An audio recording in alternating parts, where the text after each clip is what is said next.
ये जानते हुए भी कि उसके ऊपर 100 से ज्यादा केसेस आपको पता अनुराग जी बहुत बहादुर प्रवक्ता है, वो आपको जवाब देंगे ना जवाब अनुराग जी?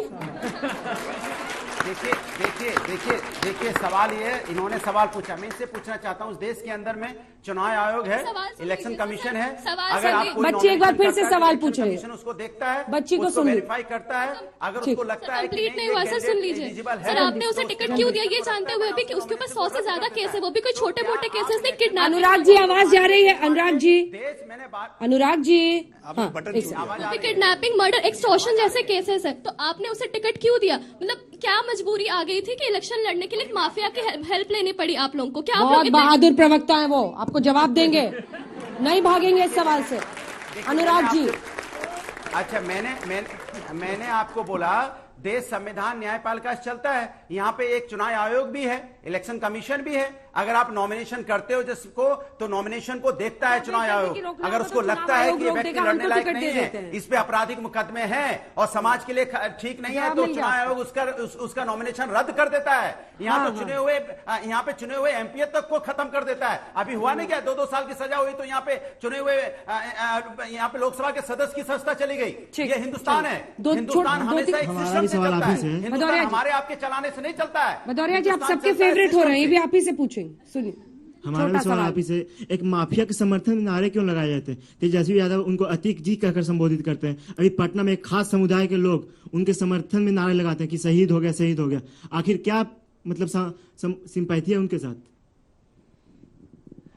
ये चीज भारतीय जनता पार्टी से ज्यादा पूछना चाहिए कि भारतीय जनता पार्टी इस तरह की चीजों को बढ़ावा क्यों देती है? भाई कानून है, अगर कोई नारे लगा रहा है, गलत कर रहा है तो कानूनी कार्रवाई होगी, आपको इंतजार करना चाहिए। इनके पार्टी के आपके प्रवक्ता का ट्वीट पढ़ के सुनाना चाह रहे हैं त्रिपाठी जी, एक बार सुन लीजिए, हो सकता है आपने मिस कर दिया हो, आप अक्सर कहते हैं ना मैंने तो सुना नहीं, मैंने तो देखा नहीं, तो एक बार सुन लीजिए, उसके बाद से फिर जवाब दीजिएगा। इनकी पार्टी के प्रवक्ता इंद्रपाल सिंह जी ट्वीट करते हैं और लिखते हैं कि शाइस्ता परवीन बेवा पर रहम करो, उसने अपने शौहर जो 4 बार के विधायक और 1 बार के सांसद हैं उनको खोया है, अपने बेटे को खोया है, ऐसी शाइस्ता परवीन बेवा पर रहम करो। यही समाजवादी पार्टी का ऑफिशियल स्टैंड है क्या? ये शाइस्ता परवीन जो अपराधी है, फरार है, उत्तर प्रदेश की पुलिस तलाश रही है, उसके प्रति इतनी सहानुभूति क्यों रख रहे हैं? किसका कन्विक्शन हो गया? कन्विक्शन हो गया क्या? अरे फरार है भाई, आकर के कोर्ट के सामने मतलब है। मैं जवाब दे रहा हूं, बताइए उसके, मैं जवाब दे रहा हूं, इसका जवाब दे दूं? बोलिए। देखिए, क्या इसके मतलब आपको अपने सिस्टम पे भरोसा नहीं है? इससे मतलब आपको अपने पुलिस सिस्टम पे भरोसा नहीं है?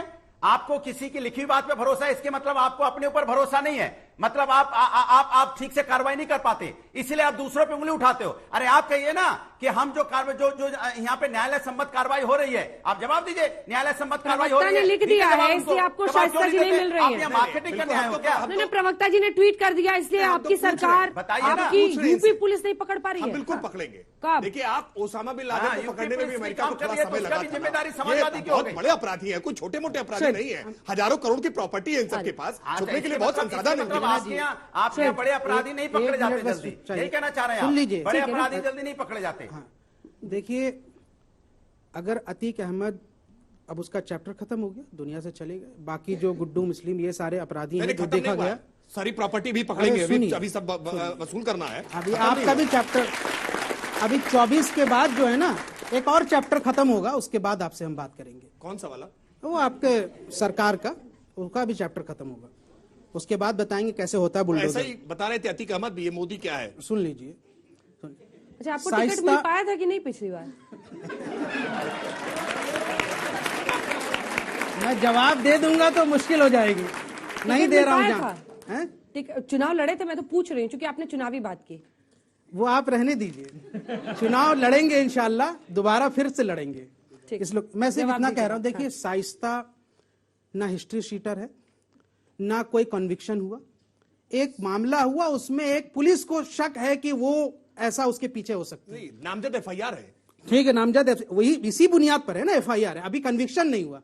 अब आप उसके पीछे एक माहौल बना रहे हैं कि अगर शाइस्ता का एनकाउंटर कर देंगे हम तो आपका वोटर बेस तो खुश हो जाएगा, लेकिन शाइस्ता का एनकाउंटर जस्टिफाई हो जाएगा। याद रखिए, अतीक अहमद और बाकी लोगों की बात तो अलग थी, लेकिन शाइस्ता, अफसा और आयशा नूरी ये महिला है, ये अभी इद्दत में है, इतने हमने पति को खोया है, इद्दत में मुस्लिम महिलाएं बाहर नहीं निकलती कुछ महीनों तक।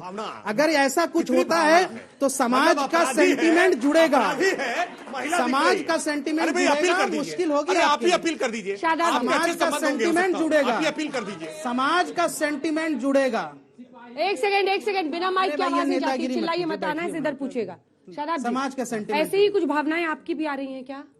नहीं, भावनाएं तो सरेंडर करे ना, अगर नहीं है तो सरेंडर आए ना, क्यों ऐसी पुलिस स्थिति के पैदा करनी प्रोटेक्शन में जब हत्या हो जाती है तो कैसे भरोसा होगा अंजना जी, आप बताइए। स्टेट मशीनरी पे सुन लीजिए, कैसे भरोसा होगा? क्या पता यहाँ से साइस्ता का भी ऐसी मर्डर कर दिया जाए। शादाब को मैं सिर्फ इतना कह रहा हूँ, साइस्ता का भी क्या पता मर्डर की ऐसी साजिश चल रही हो। स्टेट मशीनरी कौन गारंटी देगा? सुन लीजिए भाई, स्टेट मशीनरी पे विश्वास की बात सुप्रीम कोर्ट ने कही थी। उसके बाद पुलिस ने बाकायदा यह हलफनामा दाखिल किया कि नहीं हम सुरक्षा करेंगे। उसके बाद जब चंद रेडिकलाइज्ड गुंडे उनको मारकर चले जाते हैं तो डर इस बात का है या तो फेक एनकाउंटर हो सकता है या इस तरह की घटना हो सकती है। उन्होंने सुनने में आया 2 जगह पर उसकी सरेंडर की बात कही है और मैं तो कहता हूं कानून के हवाले सबको करना चाहिए, कानून सबसे बड़ा है। लेकिन जो बात इन्होंने कही है रागी जी ने, वो देश के लिए इतनी खतरनाक है कि इसको सिविल वॉर में धकेलने जैसी बात है। ये नेशनल टेलीविजन पर नहीं होनी चाहिए कि आप आतंकवादियों का समर्थन करें। नहीं, एकदम गलत है। मैं भी इसका सर मेरा सवाल अंजना जी आप ही से सवाल है बच्चे का। सर मेरा सवाल आपसे है, आपने अभी 2 मिनट पहले ये बोला कि जो भी हुआ सही हुआ, ये आपका स्टेटमेंट था ये बात। सर एक बात बताइए, ये मर्डर के ऊपर बात नहीं है, पुलिस की नाकामयाबी के ऊपर बात है कि पुलिस के रहते हुए उधर ऑन मीडिया रहते हुए नहीं, उनकी कस्टडी में एंड सबसे बड़ी बात अदालत कस्टडी देती है तो विश्वास करती है पुलिस पर, उसकी सुरक्षा की जिम्मेदारी पुलिस की होती है। सर गोली देख के नहीं चलती है। आप एक बात बताइए, उधर अगर एक गोली कोई मीडिया पर्सन को लग जाता या फिर वो कैमरामैन को लग जाता तो उसका रिस्पॉन्सिबल कौन लेता? आज जो ये बोल रहे हैं कि मिट्टी में मिलाया जाएगा, तो ये मिट्टी में मिलाया जाएगा कि आम आदमी उधर, मीडिया पर्सन उधर खड़े हैं और उधर खुलेआम गोली चल रहा है और पुलिस हाथ ऊपर करके खड़े हैं। अब जवाब दीजिए। आपने बहुत अच्छा सवाल किया है, मैंने भी यही कहा। हम लोग भी इसीलिए ताली बजा रहे हैं। मैंने भी इसीलिए कहा कि अतीक के साथ जो कुछ भी हुआ वो बहुत अच्छा हुआ। एक शरीफ व्यक्ति को बचाने के लिए तो पुलिस जान दे सकती है, लेकिन एक गुंडा, बदमाश, दुर्दांत अपराधी को बचाने के लिए पुलिस कानून संविधान कुछ है या नहीं?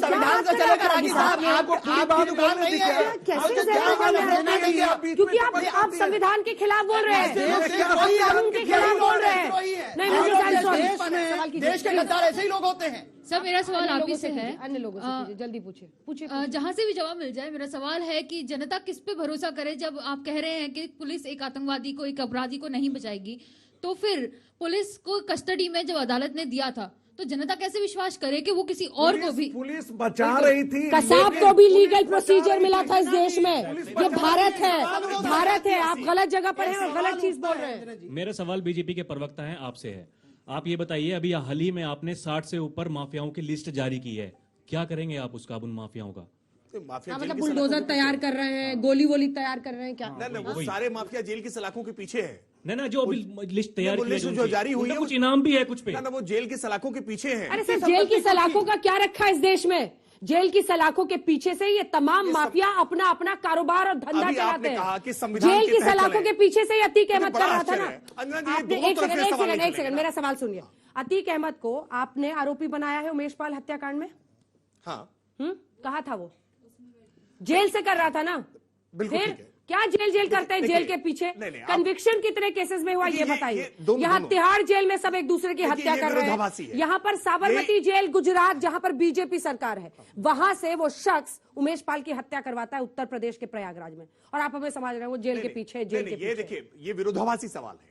इसलिए विरोधाभासी है क्योंकि संविधान के तहत तो यही व्यवस्था है ना, गिरफ्तार करेंगे, कन्विक्शन जल्दी कराइए, बिल्कुल कर रहे हैं ना। तभी तो 44 साल के बाद हमारी सरकार में ही तो 44 साल में पहली बार कन्विक्शन हुआ। क्या किसी और सरकार में हुआ? क्या भारतीय जनता पार्टी की सरकार में हुआ? हम कन्विक्ट कराने के पक्षधर हैं। हम चाहते हैं कि न्याय संगत तरीके से कोर्ट का ट्रायल पूरा करके अपराधी को उसकी सजा मिले। हम नहीं मानते हैं कि किसी अपराधी को गोली मारी जाए। बिल्कुल सहमत नहीं है। संवैधानिक तरीके से संवैधानिक हैं कि रागी जी की बात से सहमत हैं? सुने ना, बात सुनी नहीं रहे। मैं कहता रहा हूँ संवैधानिक तरीके से कानून की प्रक्रिया का पालन करते हुए हो, लेकिन ये बात सुनिए, लेकिन ये बात सुनिए, अपराध और अपराधी की आयु लंबी नहीं होती है। जब भी कोई अपराधी गोली चलाता है ना, जब भी कोई अपराधी गोली, आ रही हूँ, रुक जाइए। सुनिए जावेद साहब, अरे सुनिए, अरे मैं सुना रहा हूँ, सुनिए ना। कोई अपराधी जब गोली चलाता है, गलत कह रहे हैं, कोई जय अपराधी, श्री राम का नारा लगा दिया तो हीरो बन जाएगा। आप अपने धर्म को बदनाम कर रहे हैं भाई साहब। यहाँ कितने हिंदू मजहब के लोग बैठे हैं, क्या आपके धर्म का नारा लगा के कोई किसी की हत्या कर देगा, आप जस्टिफाई करेंगे? अरे सुन लीजिए, आपको नहीं लगता कि वो आपके मजहब को कोई जस्टिफाई नहीं कर रहा है? ऐसे प्रोफेसर भी बदनाम कर रहे हैं, कोई जस्टिफाई नहीं कर रहा है, कोई जस्टिफाई नहीं कर रहा है।